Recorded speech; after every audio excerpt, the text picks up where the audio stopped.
नमस्कार। श्रीमद् वाल्मीकि रामायण अखंड पाठ के अंतर्गत सप्त पंचाशः सर्ग है। आज 57वां सर्ग सुंदरकांड से। हनुमान जी समुद्र को लांघ कर श्री राम से मिलने चल दिए हैं, सीता जी का संदेश लेकर। और आज के सर्ग में होगा उनका समुद्र को लांघ कर जाम्बवान और अंगद आदि सुहृदों से मिलना। तो चलिए प्रारंभ करते हैं आज का पाठ।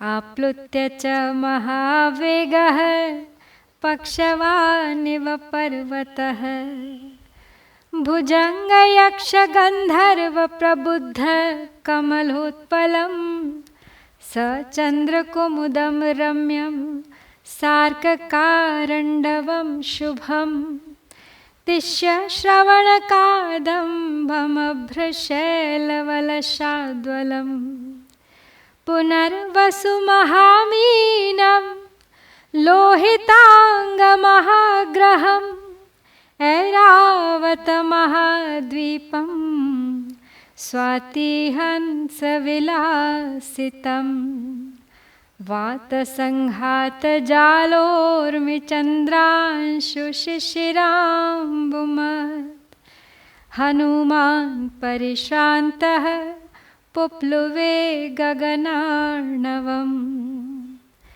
ग्रसमानिवाकाशं ताराधिपमिवोल्लिखन् हरन्निव सनक्षत्रम् गगनं सार्कमण्डलम् अपारं परिश्रान्तश्चाम्बुधिं समगाहत हनुमान् मेघजालानि विकर्षन्निव गच्छति।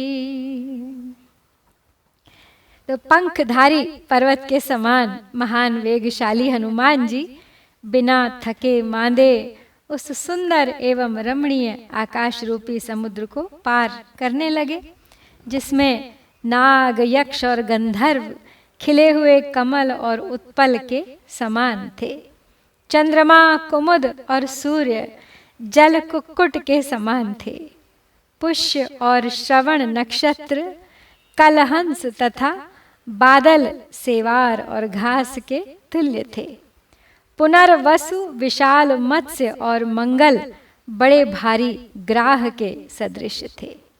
ऐरावत हाथी वहां महान द्वीप सा प्रतीत होता था। वह आकाश रूपी समुद्र स्वाति रूपी हंस के विलास से सुशोभित था तथा वायु समूह रूप तरंगों और चंद्रमा की किरण रूप शीतल जल से भरा हुआ था। हनुमान जी आकाश को अपना ग्रास बनाते हुए, चंद्रमंडल को नखों से खरोंचते हुए और नक्षत्रों तथा सूर्यमंडल सहित अंतरिक्ष को समेटते हुए और बादलों के समूह को खींचते हुए से अनायास ही अपार महासागर के पार उड़ते चले जा रहे थे। पांडुरारुण वर्णानि नीलमांजिष्ठकानि च हरितारुणवर्णानि महाभ्राणि चकाशिरे प्रविशन्नभ्रजालानि निष्क्रमंश्च पुनः पुनः प्रकाशश्च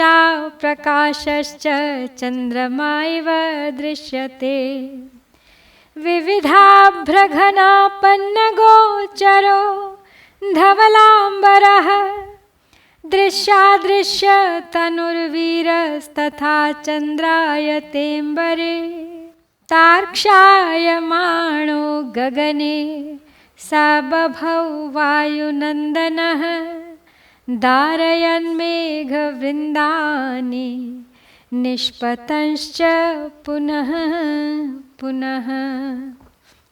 तो उस समय आसमान में उड़ते हुए सफेद, लाल, नीले, मजीठ के रंग के और हरे और अरुण वर्ण के बड़े बड़े मेघ शोभा पा रहे थे। वे कभी उन मेघ समूहों में प्रवेश करते और कभी उनसे बाहर निकलते थे। बारंबार ऐसा करते हुए हनुमान जी छिपते और प्रकाशित होते हुए चंद्रमा के समान दृष्टिगोचर हो रहे थे। नाना प्रकार के मेघों की घटाओं के भीतर होकर जाते हुए धवलांबरधारी वीरवर हनुमान जी का शरीर कभी दिखता था और कभी अदृश्य हो जाता था। अतः वे आकाश में बादलों की आड़ में छिपते और प्रकाशित होते चंद्रमा के समान जान पड़ते थे। बारंबार मेघ समूहों को विदीर्ण करने और उनमें होकर निकलने के कारण वे पवन कुमार हनुमान आकाश में गरुड़ के समान प्रतीत होते थे। नदन्नादेन महता मेघ स्वन महास्वनः प्रवरान् राक्षसान् हत्वा नाम विश्राव्य चात्मनः आकुलां नगरीं कृत्वा व्यथयित्वा च रावणम् अर्दयित्वा महावीरान् वैदेहीमभिवाद्य च आजगाम महातेजाः पुनर्मध्येन सागरम् पर्वतेन्द्रं सुनाभं च समुपस्पृश्य वीर्यवान् ज्यामुक्त इव नाराचो महावेगो अभ्युपागमत् स किंचिदारात् संप्राप्तः समालोक्य महागिरिं महेन्द्रं मेघसंकाशं ननाद स महाकपिः स पूरयामास कपिर्दिशो दश समन्ततः। इस प्रकार महातेजस्वी हनुमान अपने महान सिंहनाद से मेघों की गंभीर गर्जना को भी मात करते हुए आगे बढ़ रहे थे। वे प्रमुख राक्षसों को मारकर अपना नाम तो प्रसिद्ध कर ही चुके थे। बड़े बड़े वीरों को रौंद कर उन्होंने लंका नगरी को व्याकुल तथा रावण को व्यथित कर दिया था। तत्पश्चात विदेह नंदिनी सीता को नमस्कार करके वे चले और तीव्र गति से पुनः समुद्र के मध्य भाग में आ पहुंचे। वहां पर्वतराज सुनाभ अर्थात मैनाक का स्पर्श करके वे पराक्रमी एवं महान वेगशाली वानरवीर धनुष से छूटे हुए बाण की भांति आगे बढ़ गए। उत्तर तट के कुछ निकट पहुंचने पर महागिरि महेंद्र पर दृष्टि पड़ते ही उन महाकपि ने मेघ के समान बड़े जोर से गर्जना की। उस समय मेघ की भांति गंभीर स्वर से बड़ी भारी गर्जना करके उन वानर वीर ने सब ओर से दशों दिशाओं को कोलाहल पूर्ण कर दिया। नदन्नादेन महता मेघ स्वन महास्वनः सातम देशमनुप्राप्तः सुहृद्दर्शनलालसः ननाद सुमहानादं लाङ्गूलं चाप्यकम्पयत् तस्य नानद्यमानस्य सुपर्णाचरिते पथे फलतीवास्य घोषेण गगनं सार्कमण्डलम् ये तु तत्रोत्तरे कूले समुद्रस्य महाबलाः पूर्वं संविष्टिताः शूरा वायुपुत्र दिदृक्षवः महतो वायुनुन्नस्य तो यदस्येव निःस्वनं शुश्रुवुस्ते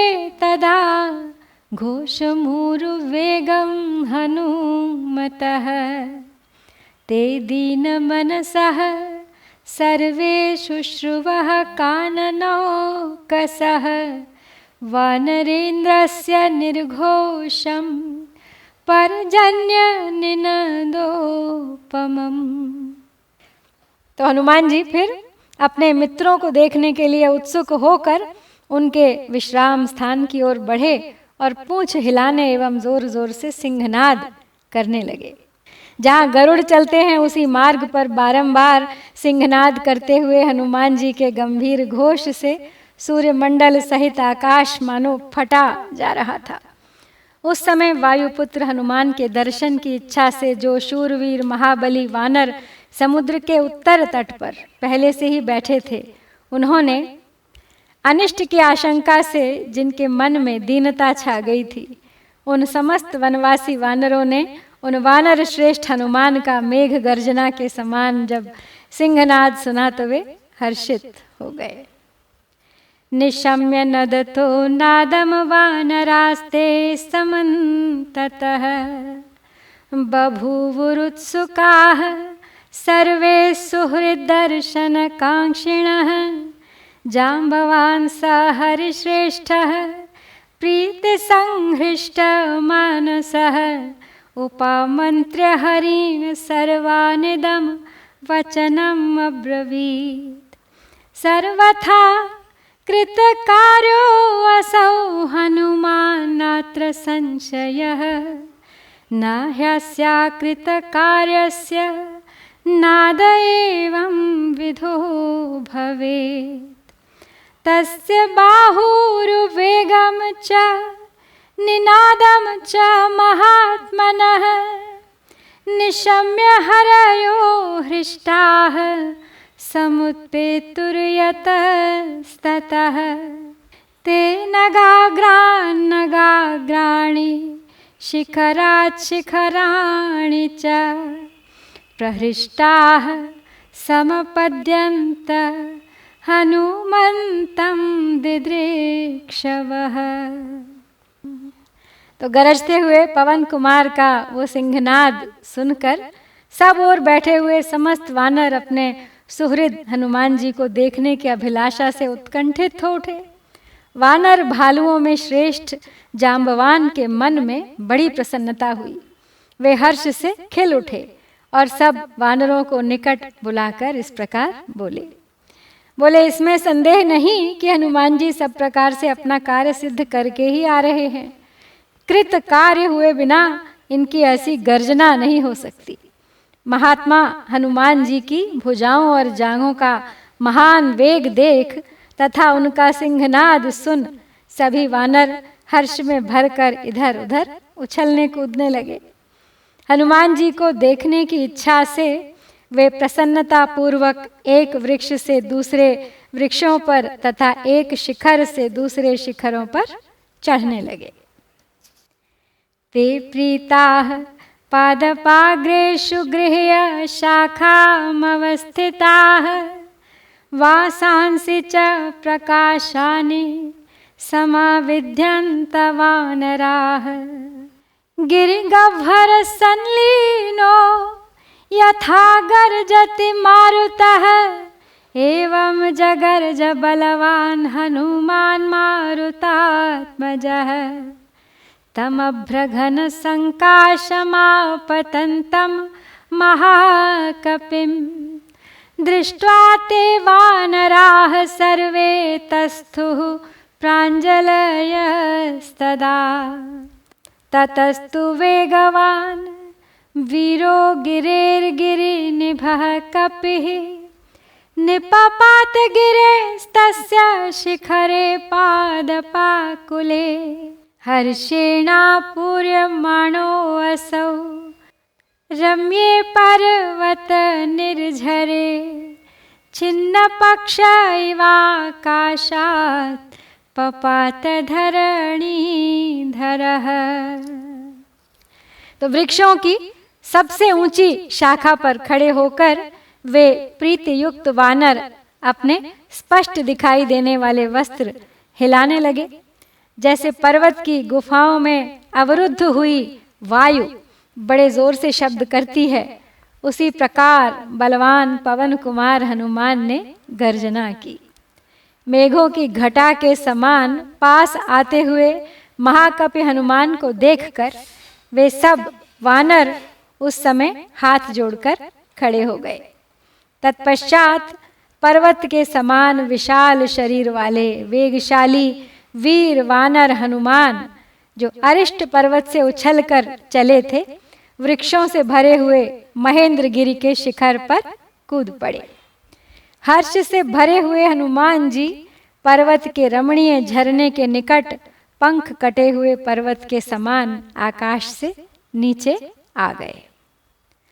ततस्ते प्रीत मनसः सर्वे वानर पुंगवाः हनुमन्तं महात्मानं परिवार्योपतस्थिरे। परिवार्य च ते सर्वे पराम प्रीतिमुपागताः प्रहृष्टवदनाः सर्वे तमागतमुपागमन्। उपायनानि चादाय मूलानि च फलानि च प्रत्यर्चयन् हरिश्रेष्ठं हरयो मारुतात्मजम्।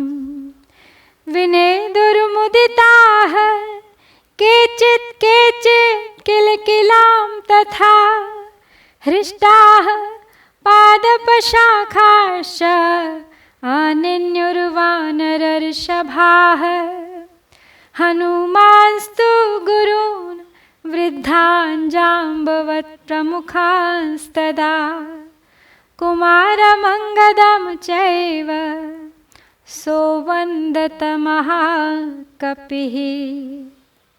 उस समय वे सभी श्रेष्ठ वानर प्रसन्न चित्त हो महात्मा हनुमान जी को चारों ओर से घेर कर खड़े हो गए। उन्हें घेर कर खड़े होने से उन सबको बड़ी प्रसन्नता हुई। वे सब वानर प्रसन्न मुख होकर तुरंत के आए हुए पवन कुमार कपिश्रेष्ठ हनुमान के पास भांति भांति की भेंट सामग्री तथा फल मूल लेकर आए और उनका स्वागत सत्कार करने लगे। कोई आनंद मग्न होकर गरजने लगे, कोई किलकारियां भरने लगे और कितने ही श्रेष्ठ वानर हर्ष से भरकर हनुमान जी के बैठने के लिए वृक्षों की शाखाएं तोड़ लाए। महाकपि हनुमान जी ने जाम्बवान आदि वृद्ध गुरुजनों तथा कुमार अंगद को प्रणाम किया। सताभ्याम पूजितः पूजः कपिभिश्च प्रसादितः दृष्टा देवीति विक्रान्तः संक्षेपेण न्यवेदयत्। निशसाद च हस्तेन गृहीत्वा वालिनः सुतं रमणीये वनोद्देशे महेन्द्रस्य गिरेस्तदा। हनुमान ब्रवीत् पृष्टस्तदा तान् वानरर्षभान् अशोकवनिका संस्था दृष्टा सा जनकात्मजा। रक्ष्यमाणा सुघोराभिः राक्षसीभिरनिन्दिता एकवेणीधरा बाला रामदर्शन लालसा। उपवास परिश्रान्ता मलिना जटिला कृशा ततो दृष्टेति वचनं महार्थममृतोपमम्। तो हनुमान जी ने पहुंचकर फिर जाम्बवान और अंगद को प्रणाम किया और अंगद और जाम्बवान ने भी आदरणीय हनुमान जी का आदर सत्कार किया तथा दूसरे दूसरे वानरों ने भी उनका सम्मान करके उनको संतुष्ट किया। तत्पश्चात उन पराक्रमी वानर वीर ने संक्षेप में निवेदन किया कि मुझे सीता देवी का दर्शन हो गया। तदनंतर बाली कुमार अंगद का हाथ अपने हाथ में लेकर हनुमान जी महेंद्र गिरी के रमणीय वन प्रांत में जा बैठे और सबके पूछने पर उन वानर शिरोमणियों से इस प्रकार बोले। वो बोले कि जनक नंदिनी सीता लंका के अशोक वन में निवास करती हैं, वहीं मैंने उनका दर्शन किया है। अत्यंत भयंकर आकार वाली राक्षसियां उनकी रखवाली करती हैं। साध्वी सीता बड़ी भोली भाली हैं। वे एक वेणी धारण किए वहाँ रहती हैं और श्री रामचंद्र जी के दर्शन के लिए बहुत ही उत्सुक हैं। उपवास के कारण बहुत थक गई हैं, दुर्बल और मलिन हो रही हैं तथा उनके केश जटा रूप में परिणत हो गए हैं। उस समय सीता का दर्शन हो गया, ये वचन तो वानरों को मानो अमृत के समान प्रतीत हुआ। ये उनके महान प्रयोजन की सिद्धि का सूचक था। हनुमान जी के मुख से यह शुभ संवाद सुनकर सब वानर बहुत बहुत प्रसन्न हो गए। क्रीडन्त्यन्ये नदन्त्यन्ये गर्जन्त्यन्ये महाबलाः चक्रुः किलकिलामन्ये प्रतिगर्जन्ति चापरे। केचिदुच्छ्रितलाङ्गुलाः प्रहृष्टाः कपिकुञ्जराः आयताञ्चितदीर्घाणि लाङ्गुलानि प्रविव्यधुः। अपरे तु हनुमन्तं श्रीमन्तं वानरोत्तमम् आप्लुत्य गिरिशृङ्गेषु संस्पृशन्ति स्म हर्षिताः। उक्तवाक्यं हनुमन्तमङ्गदस्तु तदा ब्रवीत् सर्वेषां हरिवीराणां मध्ये वाचमनुत्तमां सत्त्वे वीर्ये न ते कश्चित् समो वानर विद्यते। यदवप्लुत्य विस्तीर्णं सागरं पुनरागतः जीवितस्य प्रदाता नस्त्वमेको वानरोत्तम। तो हनुमान जी के मुख से वो शुभ संवाद सुनकर कोई हर्षनाद कर रहा था तो कोई सिंहनाद कर रहा था। दूसरे महाबली वानर गरज रहे थे, कितनी ही किलकारियां भर रहे थे और एक दूसरे की गर्जना के उत्तर में स्वयं भी गर्जना कर रहे थे। बहुत से कपिकुंजर हर्ष से उल्लसित हो अपनी पूंछ ऊपर उठाकर नाचने लगे। कितने ही अपनी लंबी और मोटी पूंछ घुमाने या हिलाने लगे और कितने ही वानर हर्षोल्लास से भरकर छलांगे भरते हुए पर्वत शिखरों पर वानर शिरोमणि श्रीमान हनुमान को छूने लगे। तत्पश्चात हनुमान जी की बात सुनकर अब अंगद ने उस समय समस्त वानर वीरों के बीच में ये परम उत्तम बात कही। उन्होंने कहा कि हे वानर श्रेष्ठ, बल और पराक्रम में तुम्हारे समान तो कोई नहीं है, क्योंकि तुम इस विशाल समुद्र को लांघ कर फिर इस पार लौट आए हो। हे कपि शिरोमणे, एकमात्र तुम ही अब हम सब लोगों के जीवन दाता हो। त्वत्प्रसादात् समिष्यामः सिद्धार्था राघवेणः। अहो स्वामिनि ते भक्तिरहो वीर्यमहो धृतिः। दिष्टा दृष्टा त्वया देवी रामपत्नी यशस्विनी। दिष्टया त्यक्ष्यति काकुत्स्थः शोकं सीतावियोगजम्। तदो अंगदं हनुमन्तं जाम्बवन्तं च वानराः। परिवार्य प्रमुदिता भेजिरे विपुलाः शिलाः। उपविष्टा गिरेस्तस्य शिलासु विपलासु ते। श्रोतुकामाः समुद्रस्य लङ्घनं वानरोत्तमाः। दर्शनं चापि लङ्कायाः सीताया रावणस्य च। तस्थुः प्राञ्जलयः सर्वे हनुमद्वदनोन्मुखाः। तस्थौ तत्राङ्गदः श्रीमान् वानरैर्बहुभिर्वृतः। उपास्यमानो विबुधैर्दिवि देवपतिर्यथा। हनुमता कीर्तिमता यशस्विना तथाङ्गदेनाङ्गदनद्धबाहुना। मुदा तथा ध्यासितमुन्नतं महन्महीधराग्रम ज्वलितं श्रिया भव। तो अंगद हनुमान जी का धन्यवाद करते हुए आगे कहते हैं कि एकमात्र तुम्हारे ही प्रसाद से हम लोग सफल मनोरथ होकर अब श्री रामचंद्र जी से मिल सकेंगे। तुमने हमें जीवन दान दिया है। तो अपने स्वामी श्री रघुनाथ जी के प्रति तुम्हारी भक्ति अद्भुत है। तुम्हारा पराक्रम और धैर्य भी आश्चर्यजनक है। बड़े सौभाग्य की बात है कि तुम श्री रामचंद्र जी की यशस्विनी पत्नी सीता देवी का दर्शन कराए। अब भगवान श्री राम सीता के वियोग से उत्पन्न हुए शोक को त्याग देंगे, यह भी सौभाग्य का ही विषय है। तत्पश्चात सभी श्रेष्ठ वानर समुद्र लंघन, लंका, रावण एवं सीता के दर्शन का समाचार सुनने के लिए एकत्र हो गए तथा अंगद, हनुमान और जांबवान को चारों ओर से घेर कर पर्वत की बड़ी बड़ी शिलाओं पर आनंद पूर्वक बैठ गए। वे सब के सब हाथ जोड़े हुए थे और उन सब की आंखें हनुमान जी के मुख पर लगी हुई थी। जैसे देवराज इंद्र स्वर्ग में देवताओं द्वारा सेवित होकर बैठते हैं, उसी प्रकार बहुत सारे वानरों से घिरे हुए श्रीमान अंगद वहां बीच में विराजमान हो गए। कीर्तिमान एवं यशस्वी हनुमान जी तथा बाहों में भुजबंद धारण किए अंगद के प्रसन्नता पूर्वक बैठने से वो ऊंचा एवं महान पर्वत शिखर दिव्य कांति से प्रकाशित हो उठा। तो तैयार हैं सब अब हनुमान जी से पूरा वृत्तांत सुनने के लिए।